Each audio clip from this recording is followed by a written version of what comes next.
Hi, I'm Karen Downing Ripley, and I invite you to join me on a recent, unexpected side trip to Brittany, France, during the 80th anniversary of the city of Plélo's remarkable liberation celebration, and learn why Bretons and Americans remember and honor our shared DNA of World War II.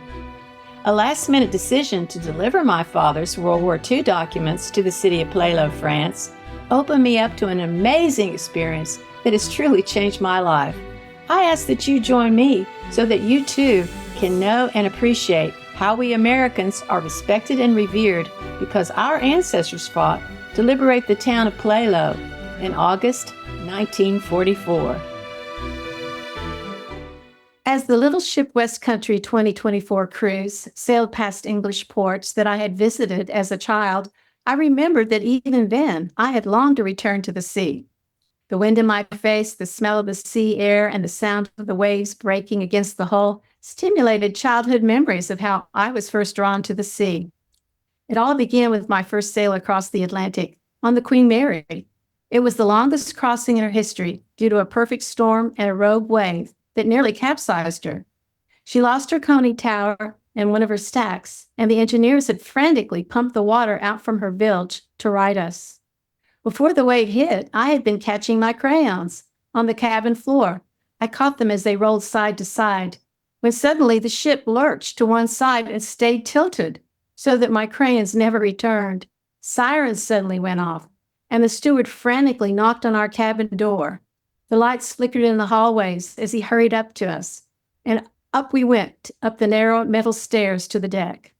I was 5 years old and found myself on deck wearing a huge Mae West life jacket. I could hardly move.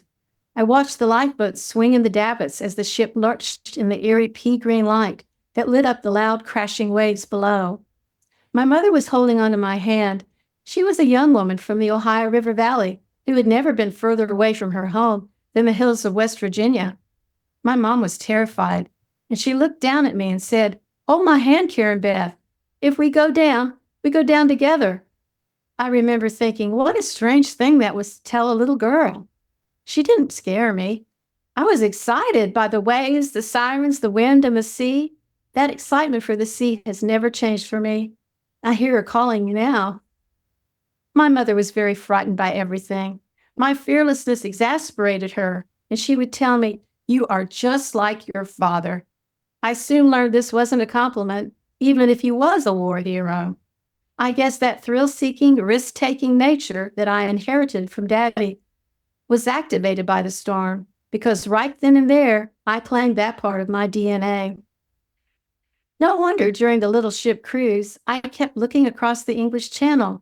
I was wondering how Daddy had crossed her on his way to his destiny to help liberate Brittany. I wondered what it was like when he landed on Brittany's shores with Patton's Third Army, 15th Cavalry. Bert and I had visited the Normandy beaches in the past. Normandy was beautiful, and its World War II monuments and cemeteries evoked profound sadness and respect in us for our fallen American and Allied soldiers. I had never been to Brittany. I wondered what it was like. I read that the Bretons were Celts, having fled across the Channel from Ireland, Wales, and Scotland when the Anglo-Saxons invaded England. Brittany actually means Little Britain, while the British Isles are called Great Britain.